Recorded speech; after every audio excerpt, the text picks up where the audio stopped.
Hola, buenas tardes, profe, o buenos días, buenas noches, el momento que esté en este video. Yo le vengo a platicar o exponer el tema de fibras ópticas y espero que lo vea así para que sea un poquito más rápido, porque si lo pongo en pantalla completa como que siento que se traba. Así que bueno, vamos a comenzar. Primero, una pequeña definición sobre lo que es las fibras ópticas y aquí nos dice, la fibra óptica es una fibra flexible, transparente, hecha al embutir o extrudir de vidrio o plástico en un diámetro ligeramente más grueso que el de un cabello humano promedio. Se utilizan, se utilizan comúnmente como un medio para transmitir luz entre dos puntas de fibra y tienen un amplio uso en las comunicaciones por fibra óptica, donde permiten la transmisión en distancias y un ancho de banda más grande que los cables eléctricos. Algunas fibras diseñadas de esta manera especial se usan también para una amplia variedad de aplicaciones diversas. Algunas de ellas son los sensores de fibra óptica y los láseres de fibra óptica. O sea que igual de cuentas también tiene relación con los otros temas que di mis compañeros. Y sí, la fibra óptica puede ser igual o un poco más fino que un cabello humano. ¿En dónde se puede aplicar la fibra óptica? Primero tenemos las comunicaciones, en donde dice que la fibra óptica se emplea como medio de transmisión en redes de telecomunicaciones, ya que por su flexibilidad los conductores ópticos pueden agruparse formando cables. Las fibras usadas en este campo son de plástico o de vidrio y algunas veces de los dos tipos. Como menciona, se ve que es un poco más sencillo de usar en comunicaciones fibra óptica. El ascensor de sensores de fibra óptica, como le mencioné hace un momento, dice que las fibras ópticas se pueden utilizar como sensores para medir deformación, temperatura, presión, humedad, campos eléctricos o magnéticos, gases, vibraciones y otros parámetros. Su tamaño pequeño y el hecho de que por ellas no circula corriente eléctrica les da ciertas ventajas respecto a los sensores eléctricos. O sea, puede no sufrir un cortocircuito, por ejemplo. Perdón, perdón, es uno. La iluminación. Otro uso que se le da a la fibra óptica es la iluminación de cualquier espacio. En los últimos años, las fibras ópticas han empezado a ser muy utilizadas debido a las ventajas que este tipo de iluminación presenta. Ausencia de electricidad y calor, se pueden cambiar el color de la iluminación por medio de fibras. Con una sola lámpara se puede hacer una iluminación más amplia, o sea, ya básicamente con esto de las lámparas inteligentes, este, ya se puede controlar la luz, por ejemplo, o sea, ya puede hacer que sea de otro color, más amplio, o más pequeño, o más centrado. Y sí, las luces inteligentes pues sí existen. Unas características de esto es de que cada filamento consta de un núcleo central de plástico o cristal con un alto índice de refracción rodeado en una capa de un material similar con un índice de refracción ligeramente menor. Cuando la luz llega a una superficie que limita con un índice de refracción menor, se refleja en gran parte cuando mayor sea la diferencia de índices y mayor ángulo de incidencia. Se habla entonces de reflexión interna total. Y aquí pues podemos ver cómo está formado generalmente una fibra óptica con el revestimiento en N1 y el núcleo, como acabo de mencionar, en el N1, perdón, el revestimiento es el N2. En el N1 pues podemos notar que el núcleo es bastante pequeño, o sea, el revestimiento es bastante grueso. Esto obviamente quizás sea pues para proteger al núcleo para que no haya alguna interferencia alguna. Funcionamiento. Los principios básicos de su funcionamiento se justifican ampliando las leyes óptica geométrica, principalmente la ley de la refracción, principio de la reflexión interna total, y la ley de Snell, la cual nos dice, la ley de Snell nos dice que es una fórmula que se utiliza para calcular ángulo de refracción de luz. Y al atravesar una superficie de separación entre dos medios de propagación de luz con un índice, perdón, de refracción distinto, o es básicamente lo que entendí sobre esta ley. También dice que su funcionamiento se basa en transmitir por el núcleo de la fibra un haz de luz tal que éste no atraviese el revestimiento, sino que se refleje y que se siga propagando. O sea, el núcleo, como lo acabo de mencionar, este, refleja un haz de luz, el cual que si se desvía, o bueno, más bien pega al revestimiento, esto puede causar que se queme, pues básicamente. Por eso tiene que reflejarse para que siga su camino por el mismo núcleo, como lo podemos ver aquí, y también como lo menciona la ley de Snell, que es lo que acabo de mencionar. Ahora hablemos de unas ventajas de la fibra óptica. La primera es que dice que es una banda de paso muy ancha, lo que permite flujos muy elevados del orden de decenas de gigawatts en segundos. O sea, es bastante rápida, mucho, mucho más rápido. Su pequeño tamaño, por lo tanto, ocupa poco espacio. O sea, así no, casi no se nota.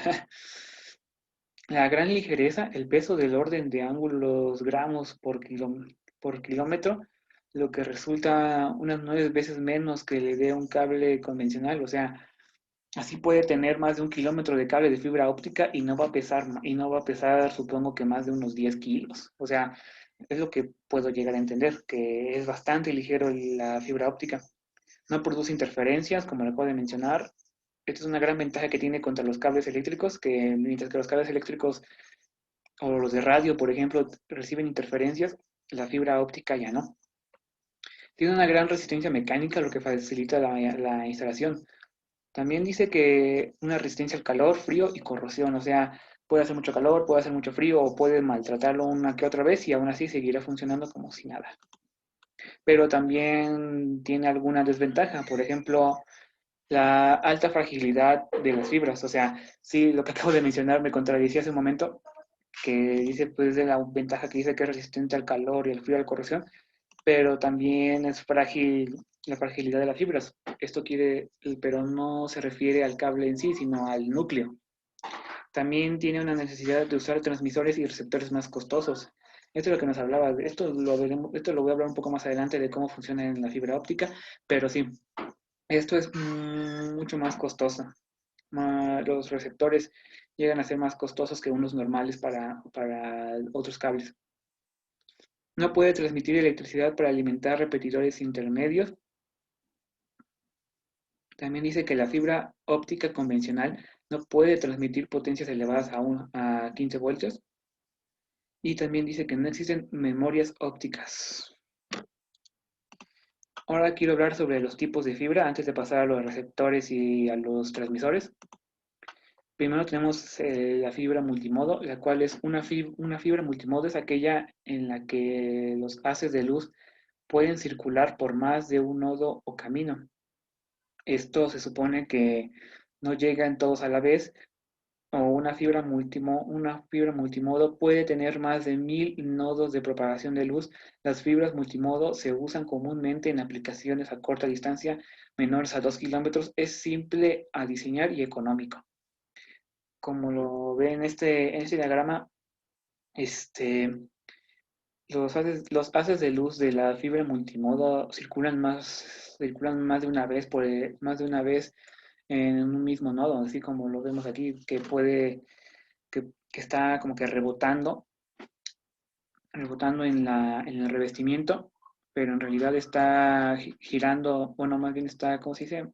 Circulando por, por más de un nodo, más que nada. También tenemos la fibra monomodo, el cual es una fibra óptica en la que solo se propaga un modo de luz. Se logra reduciendo el diámetro del núcleo de la fibra hasta un tamaño un tamaño que llega a ser de 8.3 a 10 micrones, que solo permite un nodo de propagación. Su transmisión es paralela al eje de la fibra. A diferencia de las fibras multimodo, las fibras monomodo permiten alcanzar unas distancias de hasta 400 kilómetros como máximo mediante un láser de alta densidad y transmitir elevadas tasas de información de 10 gigabits por segundo. O sea, es bastante rápido porque a diferencia del otro que circula por un mismo nodo, este va directamente, por lo cual obviamente es un poco más caro. Ahora hablemos sobre algunos conectores que se pueden utilizar de un lado y otro de la fibra óptica. Tenemos los conectores más comunes usados en fibra óptica y en la red de área local, que son los conectores ST, LC, FC y ST. Primero hablemos sobre los conectores ST, Set and Connect. Es un conector de inserción directa que suelen utilizarse común en conmutadores de Ethernet de tipo gigabit. El conector ST, el set a twist, es un conector similar al ST, al SC, perdón, al SC, pero requiere un giro del conector para su inserción de modo similar a los conectores coaxiales. Básicamente es un conector que da de manera directa los conmutadores de Ethernet de tipo gigabit, mientras que el ST es similar, pero requiere de un giro del conector de su modo similar a los conectores coaxiales. O sea, supongo que es como que trenzado, por así decirlo. El conector FC es un conector con una férula de cerámica de 2 milímetros que se mantiene en su lugar con un sistema de rosca. Los conectores FC están disponibles para fibra multimodo y monomodo, pero son mayormente utilizados en aplicaciones monomodo y en redes de alta velocidad. Y el conector LC es uno de los conectores de fibra óptica más comunes en las interconexiones de fibra óptica. Como conector de fibra LC es un FOC de factor de forma pequeño que utiliza una fédula de 1.25 milímetros, o sea, sí es uno de los más comunes que se pueden encontrar en el mercado. Ahora hablemos ahora sí de la comunicación de fibra óptica. Primero hablemos sobre los transmisores ópticos. Los transmisores ópticos, que más comúnmente utilizados son dispositivos semiconductores, como por ejemplo diodos, emisores de luz, LEDs o LEDs en plural, y diodos láser para un uso en comunicaciones ópticas. Los transmisores ópticos semiconductores deben ser diseñados para ser compactos, eficientes y confiables mientras se opera en un rango de longitud de onda óptica y directamente modulada en altas frecuencias. La comunicación por fibra óptica es un método de transmisión de información de un lugar a otro. O sea, esta es una definición muy general y lo de arriba es básicamente lo que trae las transmisiones. O sea, supongo que al igual que los otros temas de mis compañeros, dicen lo mismo, que se dedica a que son mayormente utilizados para los semiconductores, diodos de emisores de luz o diodos láser, y si estos se usan en comunicaciones ópticas, deben ser diseñados para ser compactos y eficientes y también deben ser confiables, como lo mencionan en el párrafo. También en esta definición un tanto general nos dice que también es un método de transmisión de información de un lugar a otro enviando señales de pulso de luz a través de la fibra óptica. O sea, a final de cuentas sí se sigue utilizando en la fibra óptica. También tenemos los receptores ópticos. El principal componente de un receptor óptico es una cédula fotoeléctrica que convierte la luz en electricidad mediante el efecto fotoeléctrico. El fotodetector es generalmente el fotodio basado en semiconductores. Hay varios tipos de fotodios, entre los que se incluyen fotodio PN, fotodio PIN, fotodiodos de avalancha entre otros. Los fotodetectores Metal Semiconductores Metal o MSM también se utilizan debido a su idoneidad para la integración de circuitos regeneradores y multiplexores de longitud de onda. Y permíteme enseñarle un diagrama sobre lo que encontré de un transmisor y un receptor en fibra óptica. Aquí podemos ver la entrada de datos que llega al transmisor. Probablemente sea un diodo un diodo láser, un diodo de LED, pero creo que es sí, dejemos que sea un diodo de luz, por así decirlo, en donde entran los datos. Aquí llega la fuente óptica, luego llega al empalme, o sea, es el núcleo, es parte del núcleo, que es básicamente la fibra óptica ya completa, ya es el cable de fibra óptica.